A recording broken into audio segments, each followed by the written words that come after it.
හොඳයි. අපි මේ වෙනකොට කතා කරලා තියෙන මොකක්ද? අපේ ද්‍රවස්වතිය පාඩමේ ඝනත්වය සාපේක්ෂ ඝනත්වය හා ද්‍රවයක් තුළ පීඩනය ගැන. අපි අද එතනින් ඉස්සරහට යමු. අපි ඊළඟ කතා කරන්න තියෙන්නේ උඩුකුරු තෙරපුම හා ආකිමිඩිස් නියමය පිළිබඳව. මේකේ පළවෙනි වීඩියෝ එක තමයි මේක. අපි බලමු ඉස්සරහට මෙතන ඉඳලා මේ පාඩම ඉවරනකම්ම මේ විදිහට කරගෙන යන්න.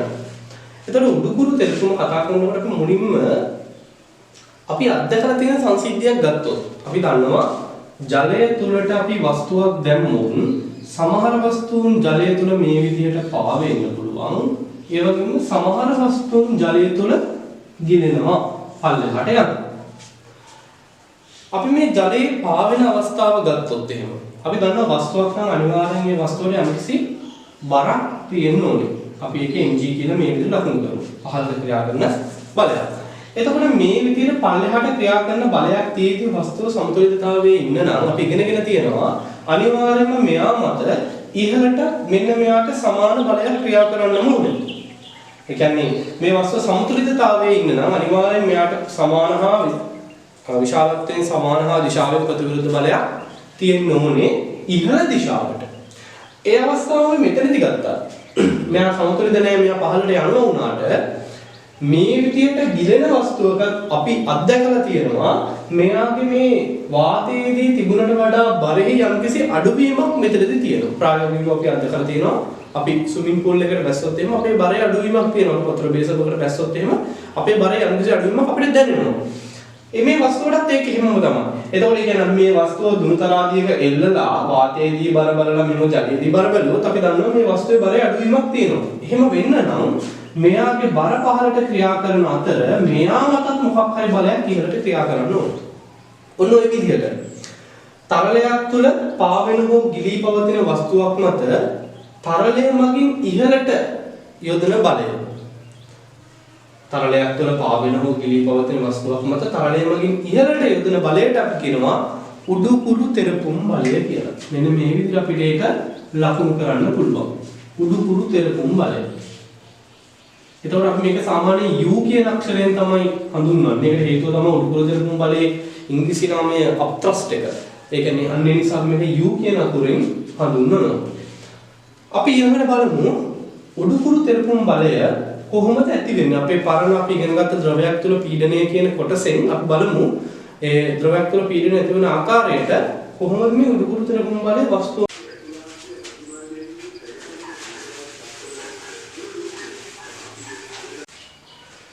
හොඳයි. අපි එහෙනම් ඉස්සරහා සලකමු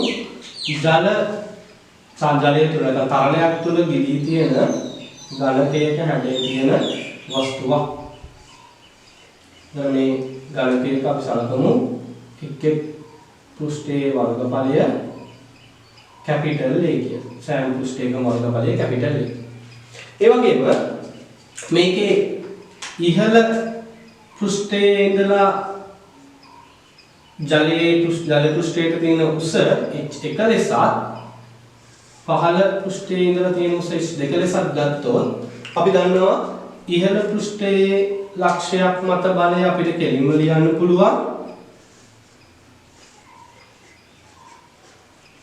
h1 ρg. අපි මේ ප්‍රකාශනය දැන් ඉගෙනගෙන තියෙනවා. ඒ වගේම පහළ පෘෂ්ඨයේ අපිට ලියන්න පුළුවන් පහළ පෘෂ්ඨයේ මත තියෙන පීඩනය h2 ρg ලෙස. දැන් එහෙනම් අපි පීඩන දෙක හොයාගත්තා නම් අපි දන්නවා මේ එක් පෘෂ්ඨය මත ඇතිවන බලයත් හොයන්න. කොහොමද? අපි දන්නවා පීඩනයේ සමානයි බලය බෙදීම වර්ග බලය. එහෙනම් අපිට කියන්න පුළුවන් මේකේ හරස් ගුණිතය කරාම බලය කියලා කියන්නේ පීඩනය වැඩි කිරීම වර්ග බලය කියලා. එහෙනම් ඉහළ පෘෂ්ඨය මත බලය වෙන්නේ මොකක්ද? ඉහළ පෘෂ්ඨය මත බලය අපිට ගන්න පුළුවන් මොකක් කියලාද? මෙතනින් h1 ρg වැඩි කරනවා එයාගේ හරස්තර වර්ගඵලය. නැත්නම් එයාගේ පෘෂ්ඨ වර්ගඵලය. ඒ වගේම මෙතන එනවා h2 ρg වැඩි කිරීමේ කියන්නේ. දැන් ඔයාලට පේනවා එහෙනම් මේක තමයි ඉහළ පෘෂ්ඨය මත ඇතිවන බලය, මේක තමයි පහළ පෘෂ්ඨය මත ඇතිවන බලය. අනිවාර්යයෙන්ම මේක එතකොට පහළ පෘෂ්ඨය මත ඇතිවන බලය විශාලයි. මොකද h2 විශාල නිසා. එහෙනම් පහළ පෘෂ්ඨය මත ඇතිවන බලය ඉහළ පෘෂ්ඨය මත ඇතිවන බලයට වඩා විශාලයි කියලා කියන්නේ මේ වස්තුව මත මේ තරලය තුල තියෙන පීඩනය මගින් නැත්නම් තරලය මගින් මේ වස්තුවේ පෘෂ්ඨ වලට ලබා දෙන පීඩනය මගින් සංප්‍රයුක්ත බලයක් ඇති කරනවා. කියන්නේ ඉහළින් දෙන බලයට වඩා වැඩි බලයක් පහළින් දෙන නිසා. එහෙනම් මෙන්න මේ සංප්‍රයුක්ත බලය තමයි අපි කියන්නේ මේ වස්තුව මත තියෙන උඩුකුරු තෙරපුම් බලය කියලා. එහෙනම් ඔයාලා සංප්‍රයුක්ත බලය වල දාන්න කොහොමද? මේ සංප්‍රයුක්ත බලය නැත්නම් අපි සංප්‍රයුක්ත උඩුකුරු තෙරපුම් බලය කියලා ලියුවොත් සංප්‍රයුක්ත උඩුකුරු තෙරපුම් බලය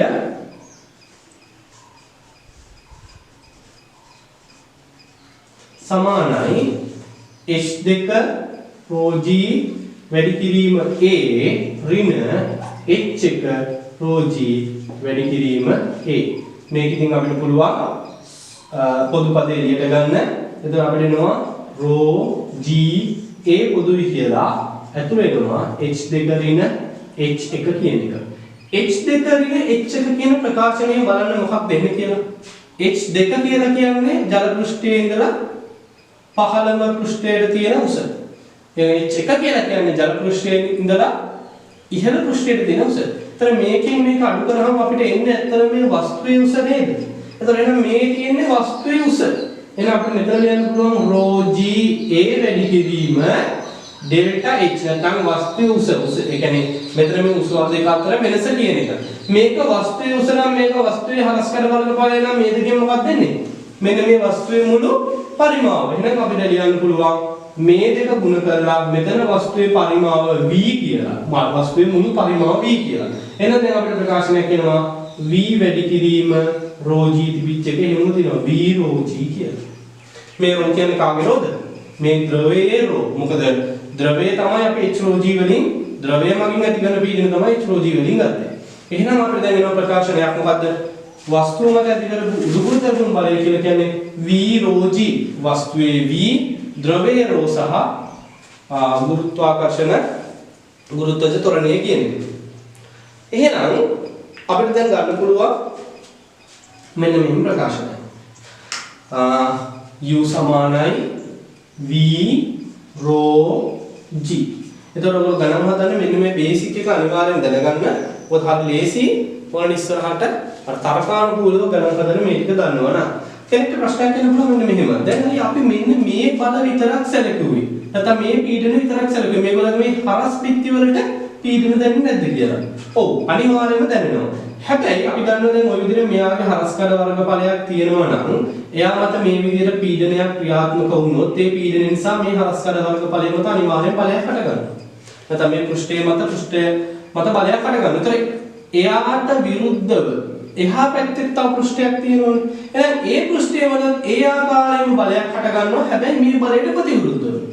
එහෙනම් මේ බලයට ප්‍රතිවිරුද්ධව විශාලත්වයෙන් සමාන දිශාවෙන් ප්‍රතිවිරුද්ධව මේ හටගන්න බලය නිසා මේ දෙන්නගේ සංප්‍රයුක්තය මොකද වෙන්නේ? කැපිලා යනවා. ඔය විදිහටම ඉදිරිපස සහ පසුපස මුහුණ දෙකක් අතර ඇතිවන බල විශාලත්වයෙන් සමාන දිශාවෙන් ප්‍රතිවිරුද්ධ නිසා ඒවා සංප්‍රයුක්තයේ බිඳුවක් වෙනවා. මේ ඉහළ සහ පහළ මත ඇතිවන බලවල වෙනස තමයි. එතකොට එහෙනම් අපි මේ විදිහට ප්‍රකාශනයකින් ගත්තේ උඩුකුරු තෙරපුම කියලා. හොඳයි. අපි ඉස්සරහට කතා කරමු එනම් මේක කොහොමද අපේ ආකිමිඩිස් නියමය පාවිච්චි වෙන්නේ කියලා. ආකිමිඩිස් නියමය. හොඳයි. එහෙනම් අපි ඉගෙන ගත්තා උඩුකුරු තෙරපුම බලය කියලා කියන්නේ v ρg කියන ප්‍රකාශනයෙන් අපිට ලබා ගන්න පුළුවන්. අපි බලමු ඊළඟට මෙන්න මේ උඩුකුරු තෙරපුම් බලය ගැන ආකිමිඩිස් මොකක්ද කිව්වේ? එහෙනම් ආකිමිඩිස් කියනවා යම් කිසි වස්තුවක් අසම්පීඩ්‍ය නිසල තරලයක අර්ධ වශයෙන් හෝ පූර්ණ වශයෙන් ගිලී පවතින විට ඒ වස්තුව මත ඇතිවන උඩුකුරු තෙරපුම් බලය වස්තුව මගින් විස්ථාපිත තරල පරිමාවයේ බරට සමානයි කියලා. එයා ප්‍රකාශනයක් විතර කියන එක අපිට බලමු මොකද්ද මේ කතන්දරේ. ඒකට අර දෙක වස්තුවක් ගන්නලා කුළු විදිහට එන කතාවක් කියන්නේ. අපි තුන් මෙන්න මේ තරලය තුල මෙන්න මේ වගේ වස්තුවක් ගිලිලා තියෙනවා කියලා.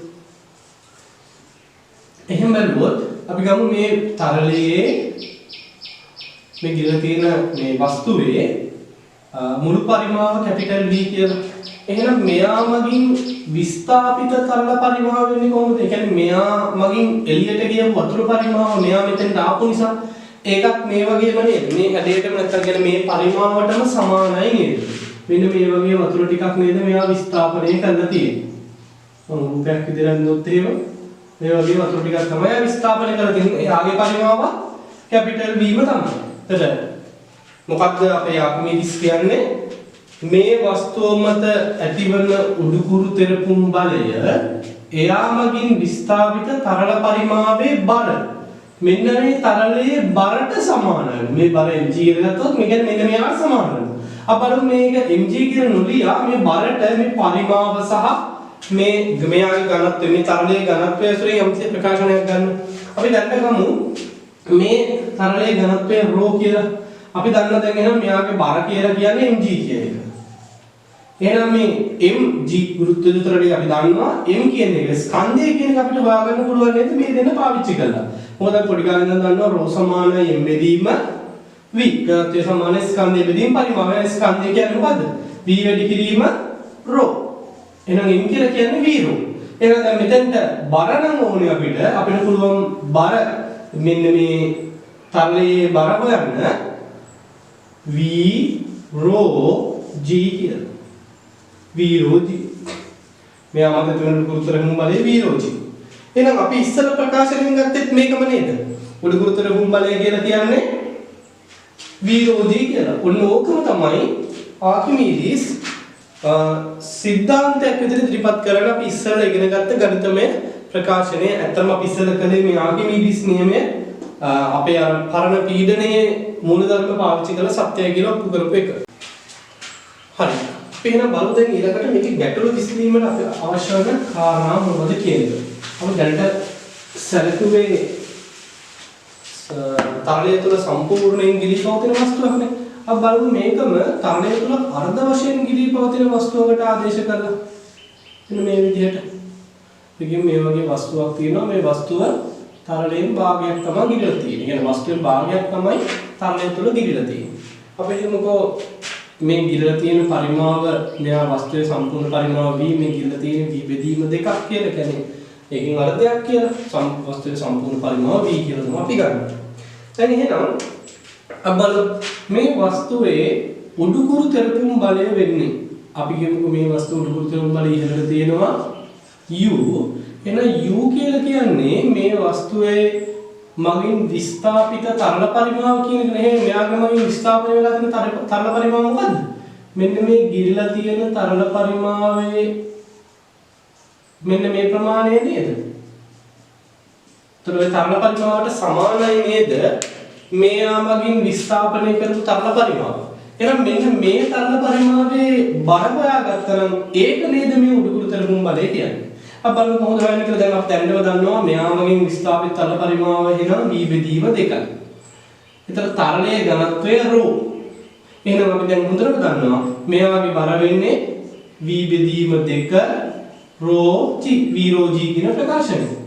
පරිමාව v බෙදීම 2ක් වුණා v ρ g. එහෙනම් උඩුකුරු තෙරපුම් බලය වෙන්නේ v බෙදීම 2යි ρ g කියන්නේ. හරි නේද? එතකොට මේ තමයි මේ අපි ගත්තේ මේක මේ ආර්කිමිඩිස් නියමයේ පාවිච්චි කරලා. ආර්කිමිඩිස් නියමයේ පාවිච්චි කරලා.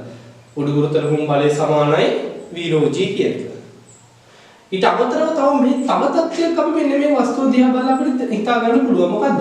මේ වස්තුව පාවෙනවා නම් අනිවාර්යයෙන්ම මෙයාගේ පහළට තියෙන බලය ඉහළට තියෙන බලයට සමානයි. එහෙනම් මේ වෙලාවේ මෙයාගේ බර mg සමානයි u වෙනවා. උඩුකුරු තෙරපුම් බලය වෙනවා. ඔන්න ඕකත් අපිට බලය දිගෙන ගන්න මේක අපි බල සමතුලිතතාවයටදී.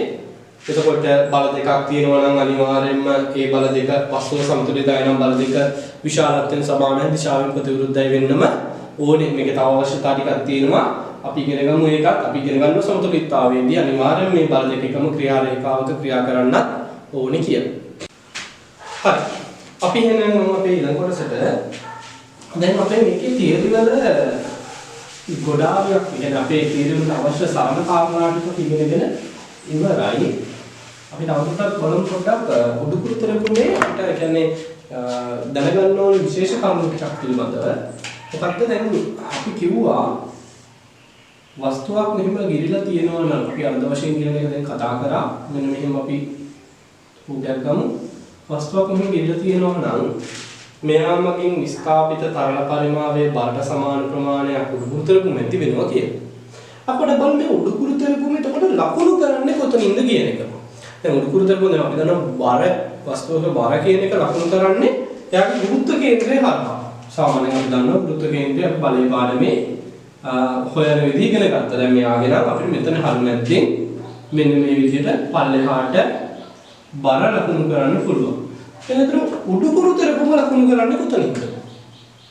තමයි උඩුකුරු තෙරපුම බලය කියලා කියන්නේ දැන් අපි කිව්වට විස්ථාපිත තරල පරිමාවෙන් ඇති වෙන විස්ථාපිත තරල පරිමාවයේ බරට සමාන බලයක් ඇති වෙන්නේ කියලා. එන්න මොකද ලේසියෙම අපිට උඩුකුරු තෙරපුම බලය ක්‍රියා කරන ලක්ෂ්‍ය හොයාගන්න පුළුවන්. මේ විස්ථාපිත තරල පරිමාව තියෙනවනේ දැන් මෙතන මම මේක වර්ණ ගන්නුවොත් විස්ථාපිත තරල පරිමාව කියන එක මෙන්න මේ ප්‍රමාණය. එළියට ගිහලා තියෙන්නේ මෙන්න මෙයාට සමාන තරල පරිමාව. ඔය විස්ථාපිත තරල පරිමාවයේ ගුරුත්ව කේන්ද්‍රය තිබිච්ච තැන තියෙනව නේද? දැන් මේක නම් අපේ විස්ථාපිත තරල පරිමාව ඒ තරල පරිමාවයේ ගුරුත්ව කේන්ද්‍රය තිබුණේ මෙන්න මෙතනනේ. මෙන්න මේ හරිය වගේ. ඒ මුජීට කෙලින් ඇත්තටම. එන්න එතන ඉඳලා ඉහළට තමයි හරියටම මෙයාගේ u උඩුකුරු තෙරපුම් බලය ක්‍රියාත්මක වෙන්නේ. තේරුණාද? එතකොට අපි මේ උඩුකුරු තෙරපුම් බලය ක්‍රියා කරන ලක්ෂ්‍යයට කියනවා උත්ප්ලවකතා කේන්ද්‍රය. උඩුකුරු තෙරපුම් බලය ක්‍රියාත්මක වන ලක්ෂ්‍යය උත්ප්ලවකතා කේන්ද්‍රය. කියන්නේ මෙයාට අපි බර ක්‍රියා කරන තරට කිව්වේ මොකද්ද? ගුරුත්ව කේන්ද්‍රය කියලා. එතකොට ගුරුත්ව කේන්ද්‍රය බර ක්‍රියා කරන ලක්ෂ්‍ය උත්ප්ලවකතා කේන්ද්‍රය උඩුකුරු තෙරපුම් බලය ක්‍රියාත්මක වන ලක්ෂ්‍යය. ඒතර මේ විදිහට වස්තුවක් ඉපිලෙනවා නම් කියන්නේ පාවෙනවා නම් අපි දන්නවා අනිවාර්යෙන් මේ දෙක සමාන වෙන්න ඕනේ. කියන්නේ බර සහ උඩුකුරු තෙරපුම් බලය සමාන වෙන්න ඕනේ. ඔක ඉපිලුම් නියමයේ කියලා ඉදිරිපත් කරනවා. ඒතරම අපේ විෂය නිර්දේශයට එහෙම ඉදිරිපත් කරන්නේ නැහැ. හැබැයි දැනගත්තර කමක් නැහැ. මොකද්ද ඉපිලු වස්තුවක් ඉපිලෙනවා නම් අනිවාර්යයෙන්ම ඒ වස්තුව මත ඇතිවන උඩුකුරු තෙරපුම් බලය ඒ වස්තුවේ බරට සමාන වෙන්න ඕනේ. ඒ වගේම අනිවාර්යයෙන්ම ඒ දෙන්න එකම ක්‍රියා රේඛාවක පිහිටන්න ඕනේ. අපි බලය පාඩම ඉගෙන ගන්න ඕනේ. බල දෙකක් සමතුලිත වෙන්න නම් අනිවාර්යයෙන් මේ බල දෙක එකම ක්‍රියා රේඛාවක පිහිටන්න ඕනේ. හරිය කෙලින් ඉන්න ඕනේ. තැන් දෙක හිටියොත් ගූර්ණ.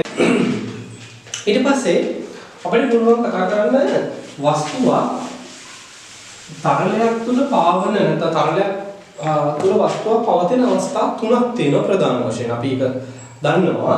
අපි ඒක බලමු මේ ආකිමිඩිස් නියමය පාවිච්චි කරලා කොහොමද මේ අවස්ථා තුනේ ඝනත්ව සංසන්දනය කරන්න කියලා. අපි අවස්ථා තුන ගත්තොත් පළවෙනි අවස්ථාව තමයි වස්තුවකට පුළුවන් තරලයක් තුල පාවෙන්න. අපි කියන ඉපිලෙන්න. එහෙම නැත්නම් අපිට පුළුවන් වස්තුවක් එහෙම ගිලී පාවීම හඳුන්වන්නේ. කියන්නේ වස්තුවක් සම්පූර්ණයෙන් ගිරිලා තියෙන්නේ. එයා තලයේ තුල තියෙන්නේ. හැබැයි යට යන්නේ නැහැ, උඩ එන්නේ නැහැ. අපි තුන්වෙනි අවස්ථාව ගත්තොත් තරලයක් තුල වස්තුවක් ගිලී කියන අවස්ථාව. අපි මේ අවස්ථාව බලමු මුලින්ම ගණනයක් එක්ක. පළවෙනි අවස්ථාව ගත්තොත් දැන් අපි දන්නවා මෙයාගේ මේ වස්තුවේ බර මෙයා මගින් ඇති කරන උඩුකුරු තෙරපුම් බලයට සමානයි. මොකද නැත්තම් මෙයා පාවෙන්නේ නැහැ. හරිනේ.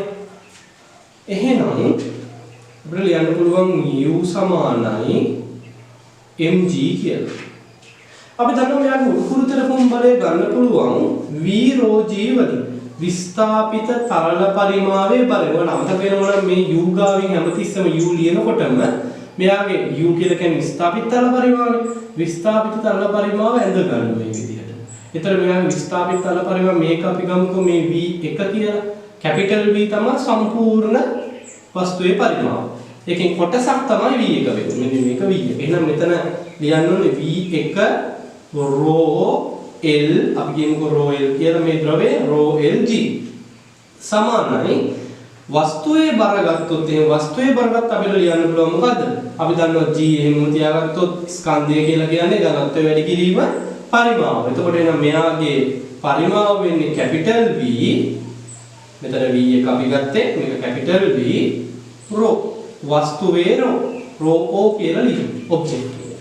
එහෙනම් අපිට මේ G to G කැපෙනවා. දැන් අපි දන්නවා V1 රෝ L සමානයි V රෝ ඔබ්ජෙක්ට් O කියන එක. අපි දන්නවා මේකේ V1ට වඩා අනිවාර්යයෙන්ම V කියන එක ගොඩක් ලොකුයි. ඒ කියන්නේ යාගේ කොටසක් නේ V එක උනේ. දැන් එහෙනම් මොකද කරන්න කියන්න පුළුවන්? ඒ නිසා රෝ L කියන එක දැන් මෙයාට වඩා V කියන එක ගොඩක් ලොකු වුණොත් මේ දෙපැත්තේ සමාන වෙන්න නම් රෝ O මොකද වෙන්න ඕනේ? මේ රෝ L ට වඩා අඩු වෙන්න ඕනේ. අපිට එන ප්‍රකාශනය මෙන්න මෙහෙම ලියන්න පුළුවන්. ඒ කියන්නේ V1 කුඩායි නම් V ට වඩා එහෙනම් අනිවාර්යයෙන්ම රෝ L ට වඩා රෝ බිඳුව කියන එක කුඩා වෙන්න ඕනේ. නැත්නම් මේ දෙපැත්ත සමීකරණය සමාන වෙන්නේ නැහැ. ඔය විදිහට අපිට එහෙනම් පෙන්වන්න පුළුවන් වස්තුවක් පාවෙනවා නම් ඒ පාවෙන තරලයේ ඝනත්වයට වඩා වස්තුවේ ඝනත්වය අඩුයි කියලා.